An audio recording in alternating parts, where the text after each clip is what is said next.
I step into the fertility clinic, Seattle morning mist clinging to my coat like unwanted sympathy. The lobby smells of artificial lavender and sanitizer, a combination that turns my stomach after 2 years of appointments. Santiago squeezes my hand as we sit on those same blue chairs where we've waited, month after month, for answers that never seem to satisfy. Mrs. Brooks? The nurse appears with that practiced smile of clinical compassion. Dr. Richard will see you now. The walk to his office feels longer each time. My heels click against the polished floor, the sound echoing my heartbeat. Santiago walks half a step behind, his breathing controlled the way it always is when he's preparing for bad news. Dr. Richard doesn't stand when we enter. His eyes remain fixed on the computer screen, the blue light reflecting off his wire-rimmed glasses.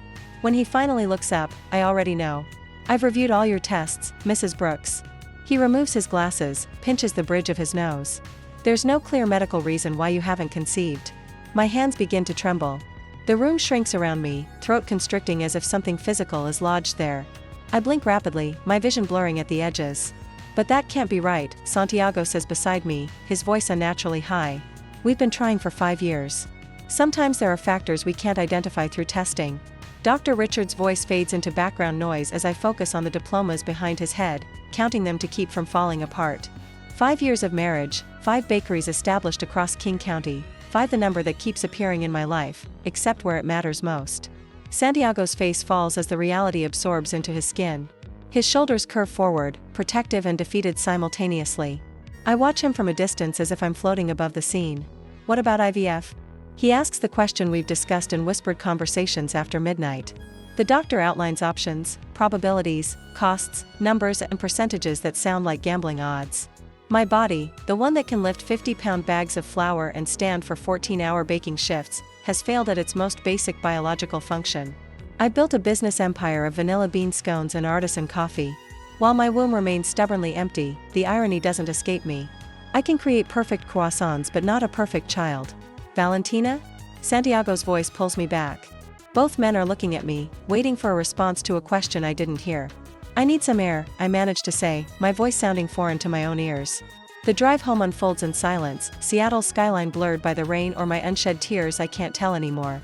Santiago keeps both hands on the wheel, his knuckles white with tension. I stare out the window, watching mothers push strollers under store awnings, shielding their babies from the drizzle. My mind wanders back to Santiago, proposing on Alki Beach, the water glittering behind him as he promised a house full of children with your eyes. The memory feels like it belongs to someone else now, someone whose future wasn't crumbling around her. At a red light, the first tears break through my professional composure. Santiago reaches over, his hand covering mine, warm and solid. His touch anchors me momentarily, a reminder that I'm not drowning alone. It's not over, he whispers, but the strain in his voice betrays his own doubt. I wipe my cheeks quickly as the light changes. There must be something we're missing, I say, my analytical mind already searching for solutions, alternatives, anything to fix this problem, like I've fixed every other obstacle in my life. Have you ever felt your body betrayed you despite doing everything right? By the time we reach our Craftsman home in Queen Anne, the silence between us has hardened into something brittle and dangerous. Santiago tosses his keys into the ceramic bowl I made during that pottery class we took last winter, another attempt to reduce stress and just relax as everyone kept advising. I head straight for the kitchen, my sanctuary. The familiar motions of measuring flour and sugar might calm me where words fail. But Santiago follows, his footsteps heavy on the hardwood floors. Maybe if you hadn't opened the 5th location. He says finally, the words bursting from him like steam from a pressure cooker. The doctor said stress can. That's not fair. I set down the measuring cup with deliberate control. You supported that decision. You helped me find the Ballard location. I supported you because I thought once we had the chain established, you'd slow down. He runs his hands through his hair, leaving it standing in dark spikes. My parents keep asking when we're going to give them grandchildren. My mother called again yesterday. And there it is, the weight of his family's expectations crushing down on us both. The Santiago legacy that must continue. The grandchildren his parents feel entitled to. The subtle comments about how his cousins have all started families while we focus on that bakery business. I need time to process this before we discuss next steps. I turn away, opening the refrigerator to hide my expression. We've been processing for years now, Val. His voice cracks, betraying the pain beneath his frustration. At what point do we accept that this might not happen for us? The question hangs between us like a guillotine blade, our marriage, our future family, my sense of self-worth, all balanced precariously beneath it. I'm going to lie down. I say, abandoning my baking plans. The thought of our marital bed, the place where we've tried and failed so many times to create life, makes my stomach turn. I'll use the spare room. I'm halfway up the stairs when the phone rings.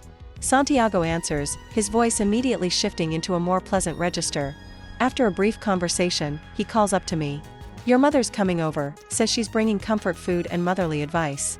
20 minutes later, I reluctantly open the door to find Olive standing on our porch, her expression practiced with sympathy, a casserole dish in her hands.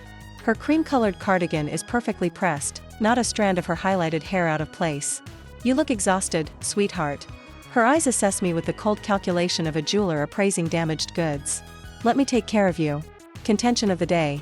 I step back to let her in, too drained to refuse the intrusion. Santiago appears in the hallway, relief washing over his face at the sight of my mother. Thank God you're here, Olive, he says, taking the casserole from her. Maybe you can talk some sense into her. My mother positions herself between us, her hand resting on my lower back with just enough pressure to guide me toward the kitchen. A mother knows what her daughter needs. A mother knows what her daughter needs. She moves through my kitchen with familiar efficiency, putting on the kettle for tea while Santiago sets the table. I watch as she adds honey to the steaming mug, then pulls a small bottle from her purse. A few drops of my special chamomile tincture, she explains, measuring the liquid carefully. It always helped you sleep as a child. I accept the cup from her hands, unaware of what it contains, feeling the warmth spread through my fingers as Olive and Santiago exchange concerned glances over my head. 3 weeks after the devastating fertility clinic visit, I move mechanically through my kitchen, measuring flour for a test batch of cardamom buns. The scale shows perfect precision unlike my life, which has tilted off its axis. Mother materializes in the doorway, a practiced smile affixed to her face, a small paper bag clutched in manicured hands. Good morning, sweetheart. She places the bag on the counter and unwraps her cashmere scarf. I brought you something special. I brush flour from my hands, watching as she extracts a bottle of vitamins identical to the others she's delivered since that first night. The label reads Natural Fertility Support with elegant cursive beneath promising hormone balance. These have worked wonders for my friend Barbara's daughter, Olive explains, unscrewing the cap with authority. 3 children after 5 years of trying, she taps 2 pills into her palm, extends her hand expectantly. I swallow the bitter tablets with a glass of water while she watches, her eyes tracking my throat as I gulp them down. Her smile widens slightly before she turns to prepare coffee. Have you been taking them regularly? She asks, though she knows the answer. She's been here every morning, replacing the bottle before it empties, monitoring my compliance with the dedication of a prison warden. Yes, Mom. My voice sounds distant even to my own ears. Santiago enters, kissing my cheek before nodding to my mother.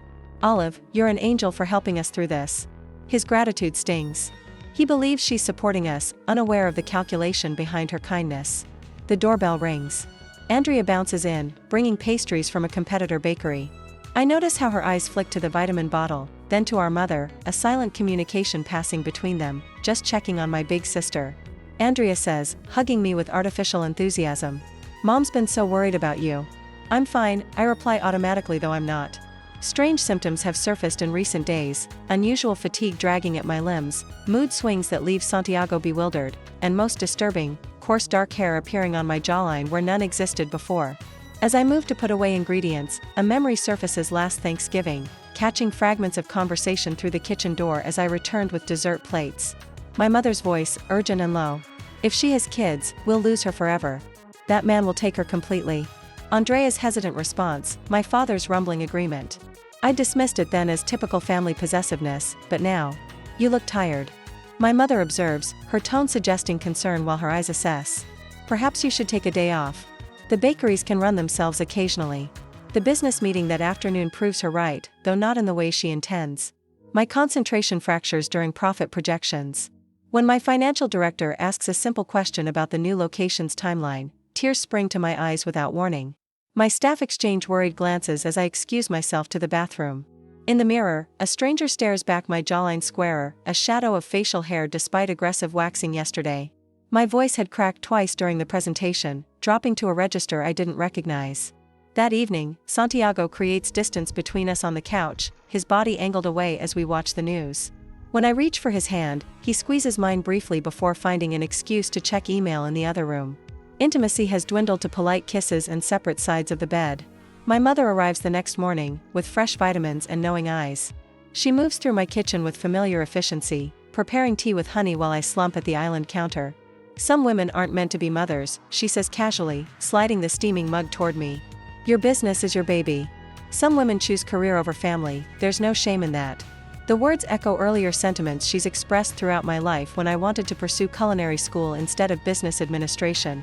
When I Santiago despite her disapproval, when we opened the 5th location rather than starting fertility treatment sooner. Why do I feel worse after starting these vitamins, I ask, watching her face carefully. A flicker of something crosses her expression, satisfaction, concern, it disappears too quickly to identify. Hormones take time to balance, she replies smoothly. Trust the process, trust the process. Trust. The word rings hollow as I examine our relationship through this new lens. The controlling advice presented as maternal wisdom. The subtle undermining disguised as support. The constant presence in my adult life, always steering, always watching. 2 days later, I stood before the bathroom mirror again, unable to ignore the changes anymore. My voice has deepened noticeably. Muscle mass has increased across my shoulders despite missing workouts. Angry acne erupts along my jawline like a teenager's.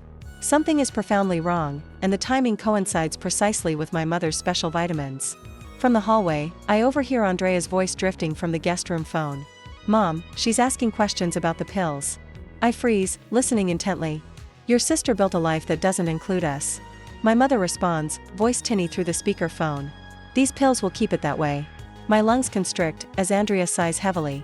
Mom, what if this damages her health permanently? Better than losing her to some baby and that husband, Olive snaps. Once the marriage collapses, she'll come back to us completely. Dad says we should ease up, Andrea murmurs. Your mother knows best, my father's voice interjects distantly. Stay out of women's business.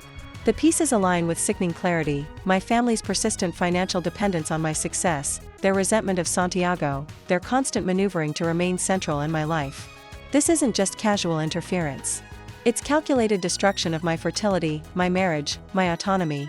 I slip into our bedroom, hands trembling as I dial a number I haven't called in months. Dr. Sandra Wilson's office. A receptionist answers. This is Valentina Brooks, I say, my voice cracking. I need to speak with Dr. Sandra immediately. It's urgent. 20 minutes later, I'm explaining my symptoms to my longtime OB divided by GYN, the one doctor I've trusted since college. Something isn't right, Dr. Sandra. I need comprehensive hormone testing. She listens without interruption, her professional demeanor slipping only when I describe the changes in my voice and appearance. These symptoms aren't consistent with stress alone. She says, finally, writing orders for extensive blood work. When did they start? About 3 weeks ago, when my mother started bringing me special prenatal vitamins. Dr. Sandra's pen pauses mid-prescription. Bring those vitamins next time. I want to look at them. For the first time in weeks, hope flutters in my chest, not for pregnancy, but for answers. As she schedules expedited testing, I realize I'm no longer facing this mystery alone. That evening, when Olive brings my nightly dose, I palm the pills instead of swallowing them. Later, I hid the bottle in my sock drawer instead of taking it.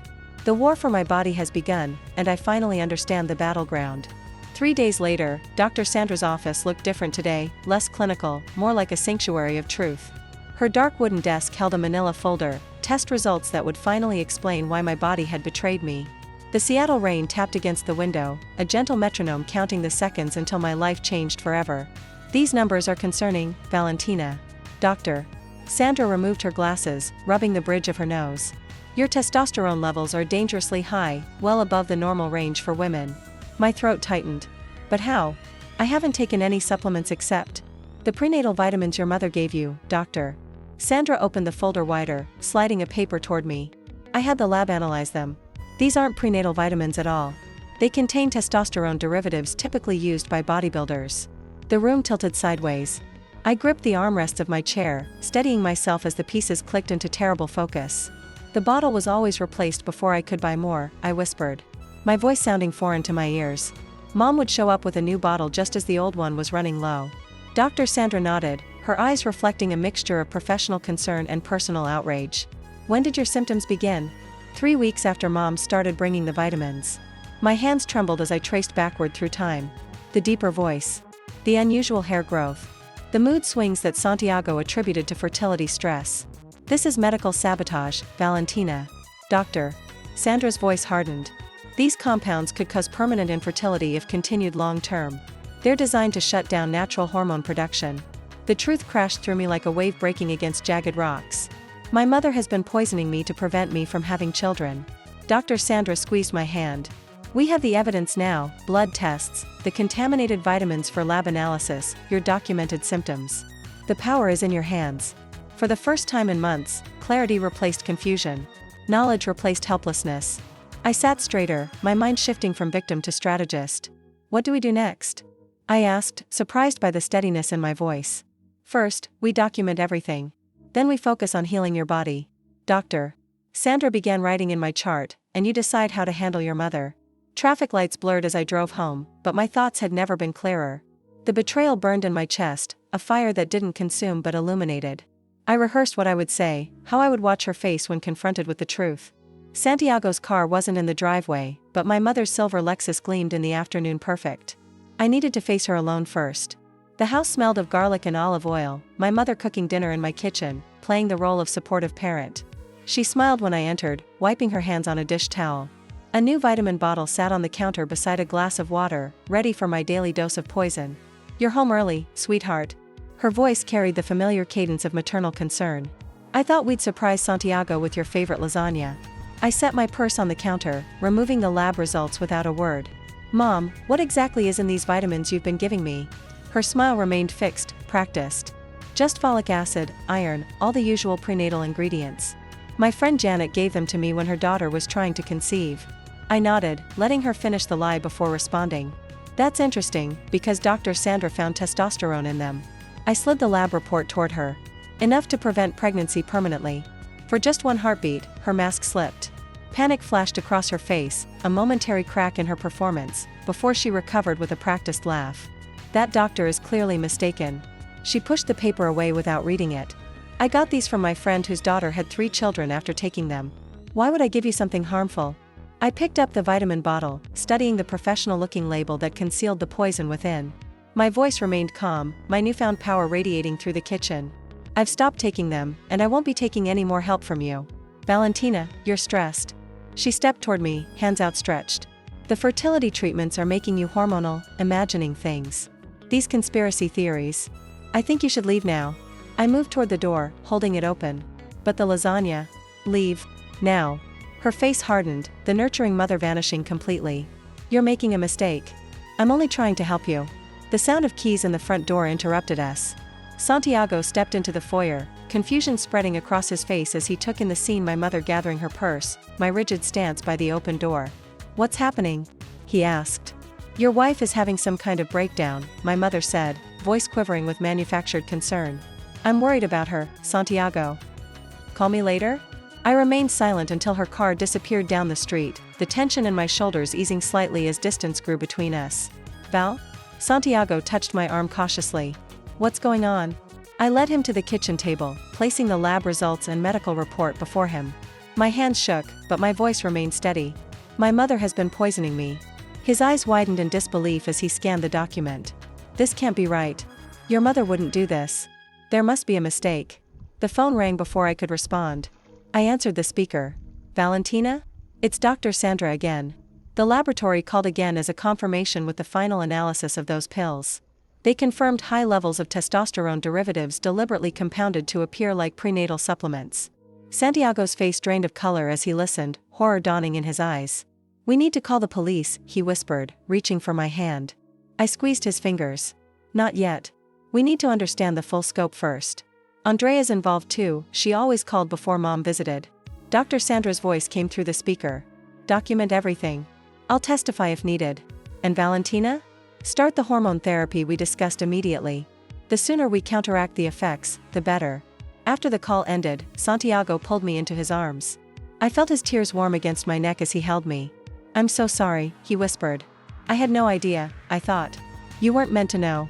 I closed my eyes, letting myself be held. None of us were. We stood locked together in the kitchen, both crying at the magnitude of betrayal. The truth had severed family bonds but strengthened our marriage in ways I couldn't yet measure. That night, as Santiago slept beside me, I stared at the ceiling, my analytical mind already forming a plan. If I could discover this truth, what else might I uncover? The poisoning had ended, but this was just the beginning. Have you ever caught someone you trusted in a blatant lie? I pinned the last lab report to my evidence board, stepping back to survey what now covers the entire wall of my flagship bakery's office. My fingertips brush against the glossy surface of a photograph, Olive smiling while handing me a pill at Sunday dinner. The image makes my stomach clench. 2 weeks have passed since I confronted her. The cold objectivity I've cultivated feels like armor protecting my raw emotions underneath. Your hormone levels are improving, but recovery will take months, Dr. Sandra says, placing another medical report in my outstretched hand. The good news is that your fertility should return once the testosterone clears your system completely. I tack the report beneath the others, creating a chronological map of poisoning. Santiago sits at my desk, legal pad, covered in his precise handwriting. According to these precedents, he says, looking up from his laptop, this could be classified as assault or poisoning under Washington state law. The intentional nature makes it a felony. I nod, analyzing the pattern taking shape before me. Andrea always called before Olive visited, every single time. I marked the dates with a red pen. This was too organized for one person alone. Dr. Sandra studies the board, her professional detachment giving way to genuine anger. The consistency suggests premeditation. They weren't just opportunistic moments. Santiago stands beside me, our shoulders touching. What's our next step? We need to know who else is involved, I say, voice steadier than I feel. And we need to prove conspiracy beyond reasonable doubt. The words taste clinical on my tongue, but the strategy feels right. This isn't about an emotional confrontation anymore. This is about comprehensive justice. Later that evening, Santiago shows me photographs on his camera. Andrea handing packages to Olive outside her house, their heads bent together in conversation. I caught these this morning, he says. She had 3 different bags. One looked like a supplement. I add the images to our growing collection, organizing them by date alongside medical reports. Dr. Sandra has helped me obtain. T levels were highest after these delivery dates. I note, circling a pattern emerging from the data. She was adjusting the dosage. Santiago's jaw tightens. We need to protect your business assets too. If they're willing to do this, they might try to claim you're unstable to gain control of the bakeries. The thought sends ice through my veins, but I nod. I'll call my attorney tomorrow. We'll create a trust they can't touch. While Santiago secures our home changing locks, installing cameras, recording phone calls, I focus on protecting my business network. I gathered my 5 bakery managers for a confidential meeting. For security reasons, I explained carefully. Neither Olive Brooks nor Andrea Brooks should be allowed access to any storage areas or offices. If they visit, please notify me immediately. Questions fill their eyes, but loyalty prevents them from asking.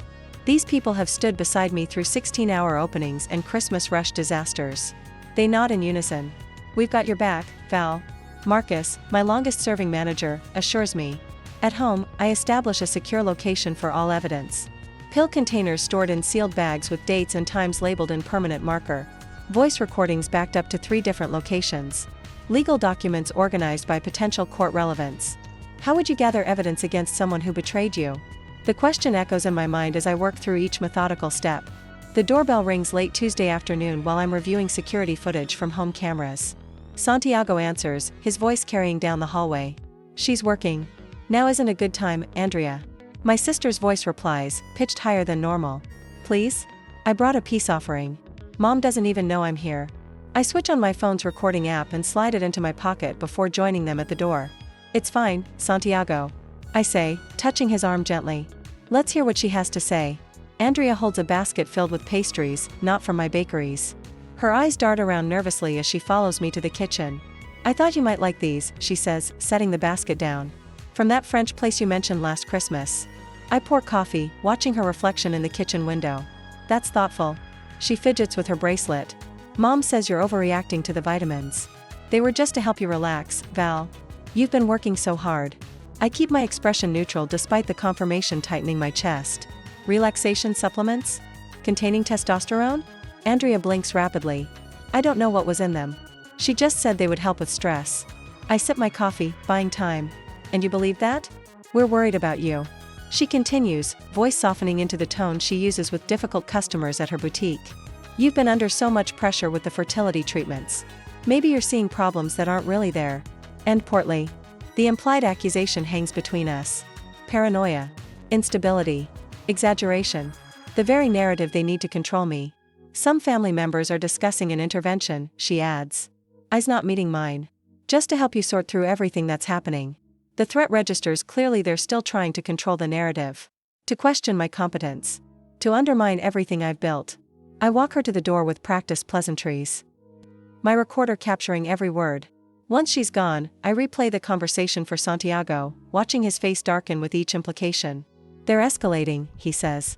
I add the recording to our evidence wall, a renewed determination strengthening my resolve. "So are we?" The district attorney slides my evidence folder back across his mahogany desk 2 days later. Morning light through vertical blinds creates prison bar shadows across his face as he leans forward, elbows planted firmly on the polished surface. "Mrs. Brooks, you have enough here for criminal charges. Tampering with medication, reckless endangerment, possibly attempted assault." His voice carries the weight of 20 years prosecuting Seattle's worst. The hormone test results alone would convince most juries. I nod, feeling oddly calm despite the gravity of his words. Santiago squeezes my hand under the table, his gold wedding band pressing against my skin. "What happens after we file?" I ask, my voice steadier than I expected. "Your mother will be arrested, fingerprinted, likely released on bail pending trial. Andrea too, as an accomplice." He removes his glasses, polishing them with a handkerchief. "Family cases are messy. Are you prepared for that?" Santiago shifts forward. "Whatever Valentina decides, I'm with her." Outside the government building, rain patters against my umbrella. Seattle weather mirrors my mood, gray, uncertain, but containing purpose within the gloom. I've spent the past 3 weeks meticulously building my case. Medical records chronologically ordered, recorded conversations with Andrea neatly transcribed, testimony from Dr. Sandra prepared and notarized. "You're quiet," Santiago observes, navigating our car through downtown traffic. "I'm thinking about my bakery security upgrades. The new key cards arrived yesterday. No one enters without proper clearance now." He nods, understanding the subtext. "My parents have been permanently banned from all 5 locations. My managers know exactly what to do if they appear. Dr. Sandra called." He says after a pause, "Your latest tests show improvement. The testosterone levels are dropping. A small victory. My body has begun the slow process of healing, though Dr. Sandra warns it could be months before my hormones fully normalize. The acne along my jawline has started to fade. My voice has lost some of its unnatural depth. Each symptom's retreat represents one step closer to reclaiming myself. I'm not doing this just for me anymore." I tell Santiago as we pull into our driveway. "It's about stopping them permanently." Inside, I check our new security cameras from my phone. Front door. Back entrance. Garage all clear. Another layer of protection against intrusion. This house used to feel like a sanctuary. Now it's a fortress requiring constant vigilance. Our therapy sessions have helped process the betrayal. But the fear remains lodged between my shoulder blades like an invisible knife. What mother poisons her own daughter? What sister helps her do it? These questions circle my mind at 3 a.m. when sleep proves elusive. 2 days later, my phone buzzes with Santiago's distinctive ringtone. Strange, he just left for the office 20 minutes ago. "Santiago? Everything okay? Your father just visited me at work." His voice sounds tight. Controlled. He says Olive is worried about your mental health. The knife between my shoulder blades twists. What exactly did he say? That you're having a breakdown. That these delusions about your mother poisoning you are symptoms of stress and possible mental illness. Santiago's breathing quickens. He suggested a family meeting to discuss your condition and treatment options. My hands turn cold. The implications crystallize instantly. They're building a case that I'm unstable. If they convince enough people, could they gain control over my medical decisions? Have me declared incompetent to run my business? They're trying to flip the script, I whisper, sinking into a kitchen chair. Make me the crazy one. I told him to leave. Threatened to call security. Santiago pauses. Val? They seem desperate. That makes them dangerous. After we hang up, doubt creeps in like morning fog. Could I be overreacting? The evidence is substantial. But evidence can be interpreted in different ways. What if? No. I grab my phone and call Dr. Sandra. They're saying I'm having a breakdown. I tell her after explaining Dylan's visit to Santiago. Her response is immediate and firm. Valentina, your test results don't lie. Trust the evidence. This is classic gaslighting, making you question your own reality. They want a family meeting. Should I go? Absolutely not. Not on their terms. They're accelerating their timeline, which means we need to accelerate ours. Her voice becomes gentle but urgent. Have you decided how you want to confront them? The plan has been forming gradually, like bread dough rising in the back of my mind. Now it solidifies. Their anniversary party is this Saturday. 80 guests. All their friends. The entire family. A public venue. Smart, Dr. Sandra says. Less chance of them controlling the narrative. They used family gatherings to manipulate me for years. I'll use one to expose them. After we hang up, I feel curiously calm. Every piece is positioned evidence compiled. Witnesses ready, attorney on standby. Santiago and Dr. Sandra are fully prepared. Even my bakery staff know their roles if needed. I walk to our bedroom closet, sliding hangers across the rod until I find what I'm searching for. Not the floral dress Olive would expect me to wear to her anniversary, but my charcoal power suit with subtle pinstripes. The one I wore to secure financing for my third location. On Saturday, I whisper to my reflection as I hold it against my body. Everyone will know exactly who you are. Have you ever had someone try to make you doubt your own reality? On Saturday, I step into my parents' grand colonial home in Magnolia, the anniversary banner stretching across the entryway like a false promise. 35 years of love it proclaims in golden script, and I fight the urge to tear it down. Santiago's hand finds the small of my back, steadying me as we cross the threshold into the lion's den. You ready for this? He whispers, his breath warm against my ear. As ready as I'll ever be, I reply, smoothing down the lapels of my charcoal suit. The power outfit was a deliberate choice, no soft fabrics or floral patterns tonight. I need armor. The house buzzes with almost 80 guests, glasses clinking, and laughter floating beneath crystal chandeliers that have witnessed decades of family performances. My mother spots us immediately, her radar for opportunities to control never failing. Valentina. Olive glides toward us in a perfectly tailored plum dress, arms outstretched as if we'd parted on good terms 3 weeks ago. I was beginning to think you wouldn't come. She embraces me, the scent of her Chanel perfume, the same she's worn since I was a child, momentarily transporting me back to simpler times before I knew the truth. I remain rigid, counting to 3 before stepping back. We wouldn't miss Dad's big speech, I say, my voice carrying the practiced neutrality I've perfected in business negotiations. Santiago nods politely. Congratulations on 35 years, Olive. My mother's eyes flick to him, a flash of calculation visible before her mask of maternal concern returns. You both look tired, especially you, sweetheart. Her fingers brush my cheek. Still having trouble sleeping? The audacity nearly breaks my composure. The testosterone she fed me for months is still disrupting my sleep patterns. A fact, Dr. Sandra confirmed last week. Actually, I'm sleeping better than ever. I lie, watching her face for a reaction. Across the room, I spot Andrea hovering near the bar, her eyes darting between me and our mother. When our gazes lock, she quickly looks away, guilt written in the slump of her shoulders. Santiago follows my line of sight and squeezes my hand. There's Dylan, he says, nodding toward my father, who stands surrounded by his golf buddies, playing the role of jovial host. We make our way through the crowd, accepting congratulations on the new bakery location from family friends who have no idea what's happening beneath the surface of our picture-perfect family. My father's expression tightens when he sees us approaching, his booming laugh cutting off mid-sentence. The successful business owners arrive. He announces too loudly, clapping Santiago on the shoulder with forced camaraderie. My daughter, the bakery queen of Seattle. Congratulations, Dad, I say, allowing a brief hug. 35 years is quite an accomplishment. His eyes carry none of the warmth they held throughout my childhood. Instead, I see calculation, the same look he gives competitors on the golf course before driving the ball past them. Indeed it is. He agrees, raising his whiskey glass. Family loyalty above all else. That's the secret. The words land like a threat. I hold his gaze, refusing to look away first. If I could have everyone's attention, my father calls out suddenly, tapping his glass with a spoon. The party quiets as guests turn toward him. Olive and I want to thank you all for celebrating this milestone with us. My mother materializes at his side, their synchronized movements honed by decades of public performance.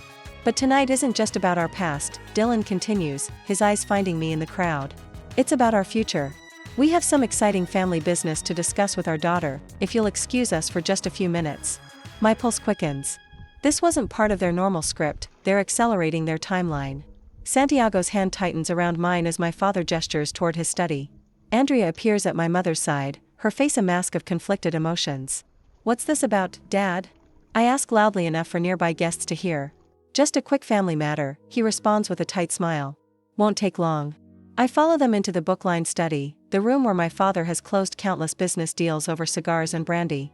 The door clicks shut behind us, and I'm suddenly 15 again, being lectured about college choices that will keep me close to home. You've been avoiding our calls. My mother begins without preamble, perching on the edge of my father's mahogany desk. I wonder why. I responded, standing near the door. Santiago positions himself beside me, a united front. Andrea hovers near the window, picking at her cuticles the way she did when we were children and in trouble. Val, we're worried about you, she says, her voice soft with practiced concern. That's rich coming from the person who delivered poison to our mother for months. The words fly out sharper than I intended, but I'm past caring about social niceties. My father's face darkens. This paranoid behavior has got to stop, Valentina. You're ruining your life with these delusions. Delusions? I repeat, incredulous, despite knowing this would be their strategy. I have blood tests, lab results, and recorded conversations proving exactly what happened. My mother exchanges a glance with my father, some silent communication passing between them. She approaches me slowly, hands outstretched in supplication. "Sweetheart, we know you're devastated about not being able to conceive," she says, her voice dripping with manufactured sympathy. "But blaming others won't change biology." The room suddenly feels too small, too hot. "Is that what this is about? You're still using my infertility, the infertility you caused to manipulate me?" Andrea steps forward. "Val, we know Santiago is leaving you," he told us. The words hit me like a physical blow. I turn to Santiago, whose face contorts in shock before hardening into anger. "That's a damned lie," he snaps. "I've never spoken to any of you alone." "He's filing for divorce next week," my father continues as if Santiago hadn't spoken. "He wants children, and you can't give him that. He came to us out of respect." My breath catches in my throat. Their audacity is breathtaking, creating fiction to isolate me when I'm at my most vulnerable. "You'll always have family here," my mother soothes, reaching for my hand. I jerk away from her touch, "even if you can't be a mother." Andrea's voice softens further. "If you can't have kids of your own, you can help with mine when the time comes. We'll still be a family." I almost laugh at the absurdity, but there's nothing funny about this calculated cruelty. My father clears his throat, moving to his desk to retrieve a folder. "We've drawn up papers to buy your shares of the bakery," he says, all pretense of concern vanishing. "For the family's good. You're not thinking clearly right now." And there it is, the true agenda emerging. This was never about my well-being. It was about reclaiming control over my life and assets, using my infertility as leverage. The door opens behind us, and Santiago lets out a sound of relief. "Doctor." Sandra stands in the doorway, precisely on schedule, medical folder in hand. "Sorry I'm late," she says, surveying the room with professional calm. "Traffic was terrible." My mother's face pales. "This is a private family meeting." "Then it's fortunate I brought reinforcements." I reply as my bakery manager Ryan appears behind Dr. Sandra, holding a tablet. "I think it's time everyone knew the truth." The door to the study swings wide open as Santiago steps into the hallway. "Ladies and gentlemen," he announces to the curious party guests who have gathered nearby. "My wife has something important to share with all of you." I stride past my stunned family members, my legs steadier than I expected. The evidence folder I've carried in my bag feels like a weapon now, loaded with truth instead of bullets. My father lunges forward, grabbing my arm. "Valentina, don't do this. Think about your mother's reputation." "You should have thought about that before poisoning your daughter," Santiago hisses, removing my father's hand from my arm. As I walk back into the main room, guests part before me like the Red Sea. I spot familiar faces. My parents' closest friends, business associates, extended family. All watching with expressions ranging from curiosity to concern. I apologize for interrupting the celebration. I begin, my voice carrying across the now silent room. "But I've recently discovered something that affects not just me, but potentially other women in this community." I nod to Ryan, who connects his tablet to my parents' large television screen. The medical results appear hormonal panels showing testosterone levels far above normal female range. "For the past year, I've been systematically poisoned by my own family." I continue, my voice steady despite the pounding of my heart. "These are my blood test results from 3 weeks ago." A collective gasp ripples through the crowd. My mother pushes through to the front, her face contorted with rage and fear. "She's having a breakdown," she shouts, looking desperately at longtime friends for support. "She's always been unstable." Dr. Sandra steps forward, professional and composed. "I'm Dr. Sandra Wilson, Valentina's OB divided by GYN for the past 8 years. These test results are accurate and concerning. The levels of testosterone in her system could cause permanent infertility." My father attempts to regain control, his voice booming across the room. "This is a private family matter. We'll handle this at home." But the crowd isn't dispersing. If anything, more guests press forward, watching the drama unfold with horrified fascination. I nod to Ryan again, and he taps the screen. Andrea's voice fills the room. "Mom says the vitamins will help you relax. Just take them, Val. We all want what's best for you." Andrea crumples against the wall, tears streaming down her face. "I didn't know what was in them, I swear." She sobs. "She just said they would help you focus on family instead of work." The atmosphere in the room shifts palpably. Several of my parents' oldest friends step away from them, moving closer to where I stand. Santiago takes his place beside me, his hand finding mine in a public declaration of support. I've seen every piece of evidence. He tells the crowd, voice clear and unwavering. It's all true. My mother makes one last desperate attempt, lunging toward the tablet as if she could erase the evidence displayed there. Turn that off. This is my anniversary party. I meet her eyes, seeing not my mother but a stranger capable of unimaginable cruelty. I'm not finished, I announce to the riveted audience. There's more everyone needs to know. I stand in the center of my parents' anniversary party, heart hammering against my ribs as 80 pairs of eyes lock onto mine. The projector screen behind me casts a blue glow across the stunned faces of family friends, neighbors, and colleagues who've known my parents for decades. As I was saying, I continue, my voice steadier than I feel. This isn't a mental breakdown or family disagreement. This is methodical poisoning. I click to the next slide. A clinical timeline appears, each date marked with pill bottles, symptoms, and blood test results. For those just joining us, I've been systematically fed testosterone derivatives by my mother for over a year, specifically to prevent me from conceiving a child with my husband. A collective gasp ripples through the room. Dr. Sandra steps forward, her gray blazer lending authority to her presence. I've been Valentina's physician for 12 years, she says, addressing the crowd. These levels of testosterone are unprecedented in a woman without a medical condition. The pills Valentina was given could cause permanent infertility, liver damage, and irreversible masculinization. Santiago moves to stand beside me, his hand finding the small of my back. Our marriage nearly collapsed because of this. We blamed each other, ourselves, everything except what was actually happening. I click again. The screen shows surveillance footage from our kitchen. There's my mother, Olive, emptying a vitamin bottle and replacing the contents with different pills when she thinks no one is watching. This footage was taken weeks ago, I explained. After we became suspicious, we installed cameras. My father, Dylan, steps forward. Turn that off immediately. His voice carries the command he's used my entire life, the tone that always made me shrink back. Not today. No. The single word feels like victory on my tongue. I click again. Audio crackles through the speakers. If she has children, we'll lose her forever, my mother's voice says clearly. These pills will keep it that way. Mom, what if this damages her health permanently? Andrea's voice sounds uncertain, better than losing her to some baby and that husband. The color drains from Andrea's face as her own voice condemns her. She looks wildly around the room, finding no sympathy. Mom told me to do it just to keep you with us. My mother lunges toward the computer, controlling the presentation. She's manipulating these recordings. She's always been unstable. Santiago blocks her path. Don't touch anything, Olive. My mother spins toward the crowd, her carefully applied makeup cracking as her face contorts. My daughter is trying to destroy this family, 35 years of marriage, and this is how she repays us. But I can see it in the eyes of the guests, no one believes her. You were drifting away, she shrieks, abandoning pretense. You chose him and that business over family. My father attempts to regain control. As your father, I demand this stop immediately. This is a private family matter. Santiago steps forward, his voice vibrating with controlled rage. You lost the right to demand anything when you poisoned my wife. Mrs. Henderson, my mother's friend of 30 years, approaches her with horror etched across her lined face. How could you do this to your own daughter, Olive? You don't understand, my mother pleads, reaching for Mrs. Henderson's hand. She was slipping away from us. Mrs. Henderson pulls back as if burned.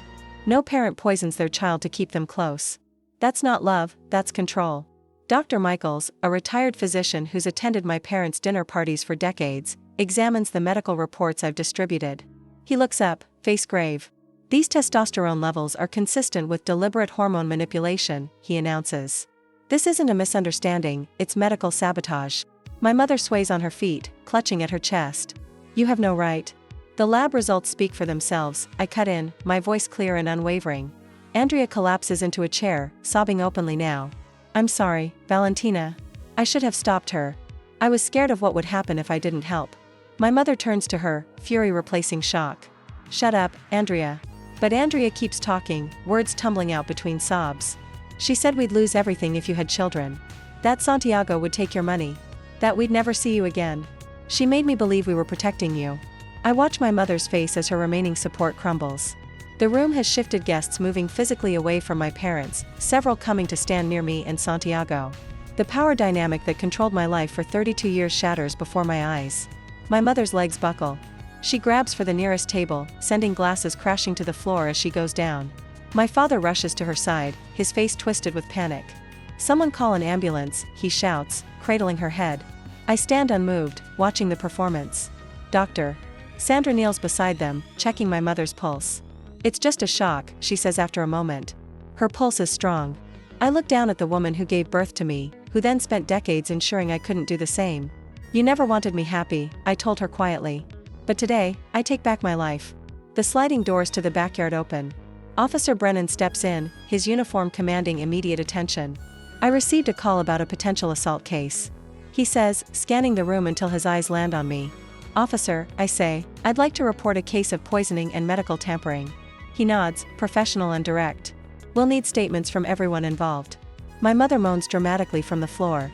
She's trying to ruin us, after everything we've done for her. The officer remains unmoved.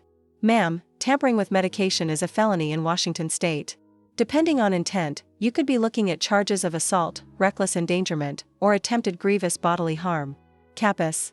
Andrea is led to a separate corner by another officer who's arrived.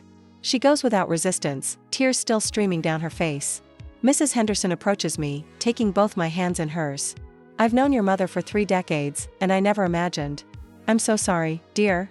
One by one, guests come forward, offering support, confirming they witnessed the evidence, expressing horror at what was done to me. "Doctor." Sandra speaks quietly with Officer Brennan, her professional demeanor unfaltering. "This was calculated medical sabotage. I have documented the effects on her health over the past year." Santiago wraps his arms around me from behind, his chest warm against my back. "You've shown incredible strength today," he whispers against my hair. For the first time since this nightmare began, I feel tears prick my eyes, not from fear or anger, but relief. I didn't just want justice for myself. I tell him, watching as my mother is helped to a chair, sedated by paramedics while my father hovers uselessly nearby.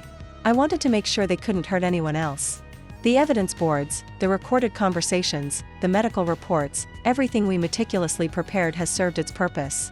Justice unfolds around us, clinical and procedural, validating months of careful planning.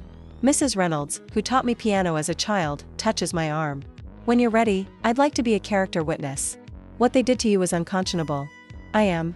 I nod, gratitude washing through me. "Thank you." Santiago squeezes my hand. "Should we go?" I look around the room one last time at my mother's collapsed form, my father's bewildered face, my sister's isolation. Then at the circle of support that has formed around us. Doctor, Sandra, our friends, even strangers moved by the truth. "Yes," I say, "let's go home." We walk out together, surrounded by people offering their support. The weight that's pressed on my chest for years has lifted. Whatever legal battles lie ahead, whatever recovery my body still faces tonight, truth won. I step into the cool evening air, a different woman than the one who entered this party 2 hours ago. No longer a victim, but a woman who reclaimed her power and with it, her future. A week later, the courthouse buzzes with whispered conversations as I sit on the hard wooden bench, my back straight despite the exhaustion pulling at my shoulders. Santiago's hand covers mine, warm and steady, an anchor in the storm we've weathered together. Across the aisle, Olive sits with her lawyer, her cream-colored cardigan perfectly pressed as always, though her makeup fails to hide the hollow shadows beneath her eyes. The state versus Olive Brooks. The clerk announces, and I feel a surreal disconnect hearing my mother's name followed by criminal charges, reckless endangerment, tampering with a consumer product. Andrea stands separately with her own attorney, her testimony against our mother buying her a reduced charge of aiding and abetting. She catches my eye briefly, then looks away, shoulders curving inward with shame. My father isn't being prosecuted, not enough evidence, but his absence from the courtroom speaks volumes about his social disgrace. "Your Honor, we're prepared to move forward with the civil suit for medical costs and emotional distress," my attorney explains, after the criminal proceedings conclude. The judge nods, her eyes finding mine with something that looks like respect. Outside, a small crowd of reporters waits. "Mrs. Brooks, can you comment on what they're calling the fertility pill tampering case?" A journalist calls out. Santiago steps forward protectively, but I touch his arm. "This isn't just about me." I tell the cameras steadily. "It's about every woman's right to make her own reproductive choices." That evening, my phone filled with messages, 3 support groups for reproductive autonomy asking me to speak. 2 bakery locations reporting sales increases as the community rallies around me. "Doctor." Sandra calls with my latest hormone results. "The levels are improving with the therapy," she says, her voice warm with more than clinical concern. "Your body is resilient, Valentina." For the first time in months, I slept through the night without waking in panic. Santiago's arm drapes across my waist, his breath even against my neck. Tomorrow will bring more healing, more rebuilding. But tonight, I rest in the certainty that they can never hurt me or our future children again. The bell above the door of our 6th bakery location chimes as I walk through 1 year later. Sunlight streams through the windows, illuminating the fresh paint and gleaming countertops. The scent of vanilla and cinnamon wraps around me like an old friend. The judge's statement was unequivocal. Santiago says, reading from his phone as he follows me inside. Reproductive rights are inviolable. This was both dangerous and unethical. I nod, arranging pastries in the display case. 18 months probation and community service seems light for what she did. Plus the $250,000 in damages, he reminds me, and Andrea's probation. The contrast with where I was a year ago feels stark. My confidence has returned along with my health. The hormone levels have normalized. And doctor? Sandra believes fertility treatments have a strong chance of success now. Santiago and I attend therapy together every Tuesday, rebuilding the trust that almost crumbled under the weight of manipulation. We've established clear boundaries, no contact with Oliver Dillon, and limited supervised visits with Andrea, who seems genuinely remorseful. The financial trust is finalized. I tell Santiago as we prepare for our staff meeting. No family claims can touch the business assets now. He smiles, the warmth reaching his eyes in a way it couldn't during those dark months. You've thought of everything. Later that week, I speak at a women's health symposium about medical autonomy. Looking out at the audience of attentive faces, I wonder how many others might be experiencing manipulation disguised as care. How would you rebuild your life after such profound betrayal? The question follows me home, sparking ideas for outreach programs we might support. The hospital room fills with soft morning light 3 years after that first devastating appointment with Dr. Richard. I cradle our newborn daughter against my chest, her tiny hand wrapped around my finger with surprising strength. Santiago sits on the edge of the bed, tears sliding unchecked down his cheeks as he strokes her dark curls. She has your eyes, he whispers, voice breaking with joy, just like I always dreamed. Dr. Sandra checks the monitors one last time before removing her gloves. Your body healed beautifully, Valentina. She's perfect. The door opens softly, and Andrea steps in hesitantly, carrying a small stuffed bear. Her eyes widen at the sight of the baby, and she hangs back near the doorway until I gesture her closer. Would you like to meet your niece? I ask, watching her carefully. Can I? Her voice trembles. After everything? You can know her, I say, measuring my words, but trust must be earned back slowly. She nods, accepting this boundary as she approaches. Santiago makes space for her to see the baby, his forgiveness coming more slowly than mine. Olive and Dylan chose not to acknowledge the pregnancy or birth, their final rejection of a grandchild they once claimed to desperately want. Their absence feels like freedom rather than loss. In the quiet afternoon, while Santiago takes a call outside and Andrea has gone, I hold my daughter up to the window, where light bathes her face. On the windowsill sits a photo of myself at her age, eyes full of possibility before the world taught me caution. Family isn't who shares your blood, I whisper to her. It's who respects your boundaries. Next month, I begin writing a book about my experience. The foundation we established has already helped 3 women recognize and escape reproductive coercion. My daughter will grow up knowing her worth isn't in her womb but in her whole self, boundaries intact, dreams unfettered. Later, we walk out of the hospital into golden sunshine. Santiago carries the car seat while I hold our discharge papers, both of us blinking in the bright light of this new beginning.